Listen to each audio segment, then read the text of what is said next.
আসসালামু আলাইকুম মাই YouTuber friends. আজকে আপনাদের সামনে একটা রেসিপি নিয়ে আসছি। আজকে আমি ডাবের পুডিং বানাবো।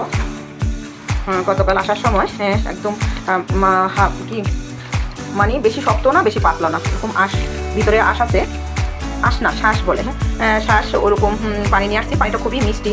তো আমি আজকে এটা দিয়ে আপনাদেরকে ডাবের পুডিং বানাবো। খুবই সহজ, সিম্পল। ডাবের পানি লাগে আর আগার পাউডার লাগে আর সামান্য 1-2 চামচ চিনি লাগে। তা আমি আজকে আপনাদেরকে এটা বানিয়ে দেখাবো। এই রমজানে যদি আপনারা সেটা ইয়ে করেন তাহলে খান, তাহলে ভালো লাগবে। তো আমি এটা গরম হতে দিলাম, যে তাওয়াটা গরম হলো। এখন আমি পানিটা দিয়ে দেব।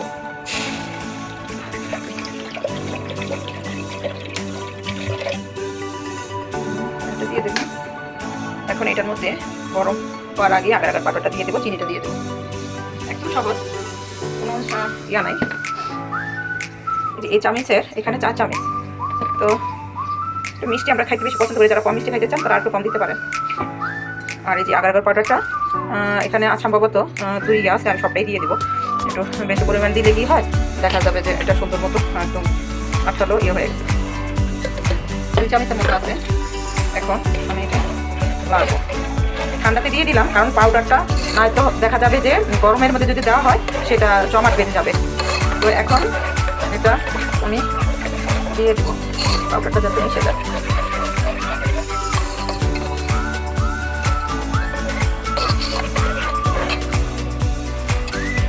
আদা পাউডারটা একটা ইয়া দিয়ে মিশে দেবেন। তবে আমি আমার মনে হচ্ছে কি যে একটা ছোট কাপের মধ্যে আগে পাউডারটা হালকা একটু ইয়েতে পানি দিয়ে একবার মিশিয়ে তারপর দিলে সবচেয়ে আরও বেশি ভালো হয়।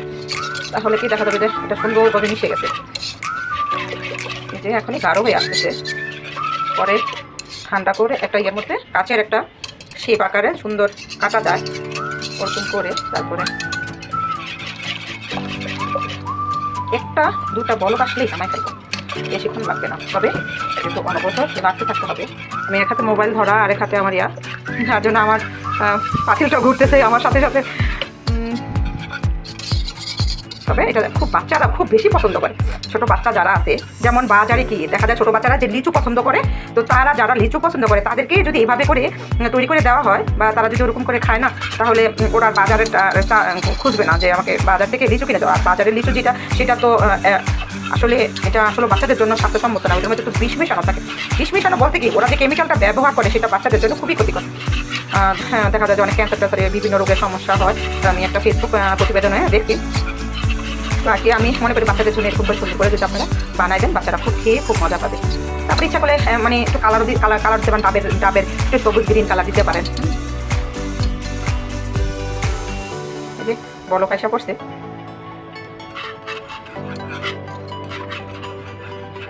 আমি যেহেতু হঠাৎ আমার কালারের কথা মনে পড়ছে, এটা আমি 2টা কালার করবো। একটা হালকা সবুজ কালার করবো, কলা পাতার মতো হালকা, আর একটা সাদা থাকবে। তো চুলাটা আমি এখন বন্ধ করে দিছি, কারণ আমার এটা অনেক তাপ। এটা তো হয়ে গেছে বুটবুট আসছে। তো এখন আমি একটা যে যা পছন্দ মতো রাইসের মধ্যে ঢেলে তারপরে ঠান্ডা হওয়ার পর ফ্রিজে রেখে দেবেন। রাখার পর আরও বেশি হার্ড হয়ে যাবে। তারপরে সুন্দর মতো করে ট্রায়াঙ্গেল বা যেরকম সাইজের হোক আপনি কেটে এটা সুন্দর করে পরিবেশন করতে পারবেন। এই যে আমি গ্রিন কালারটা নিছি, যে এই কোম্পানির গ্রিন কালারটা নিছি। তো আমি এই দুটাতে সবুজ করবো আর এটাতে হোয়াইট করবো। তো আসলে এটার নিচে যদি আপনি একদম খাওয়ার যেই নারকেল তেল থাকে সেটা যদি আপনি একটু দিয়ে নেন না, তাহলে হবে কি এটা সুন্দর মতো উঠতে সুবিধা হবে। তো আমার খাবারের যে নারকেল তেলটা সেটা আমার নাই, তার জন্য আমি একটু সামান্য একটু ঘি তো এটার মধ্যে একটু ইয়ে করে দেবো, যাতে এটা উঠতে সুবিধা হয় আর কি। বিশেষ করে এই যে কর্নারের এগুলাতে আপনারা ওইটা দিয়ে বা পিওর নারকেল ইয়াটা একটু ইয়ে করে নেবেন, তাহলে কি হবে এটা উঠতে সুবিধা হবে। একদম অরিজিনাল আর কি, আমার ঘিটা আমি একদম অরিজিনাল সুন্দর একটা গ্রাম আসতেছে। তো আমি এই যে দুটার মধ্যে ক্রিম, আর প্রথমে সাদাটা করবো তারপর গ্রিনটা করবো।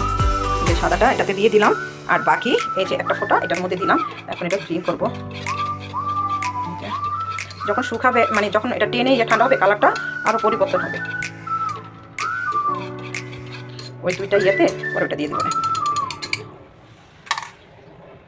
যে এই দুইটা ভরেও আরও কিছু রয়ে গেছে, তো ভাবলাম যে আমি আরেকটা কালার করে ফেলি। হ্যাঁ, এটা একটা কালার করে ফেলি। কালারটা রেড কালার দিলাম।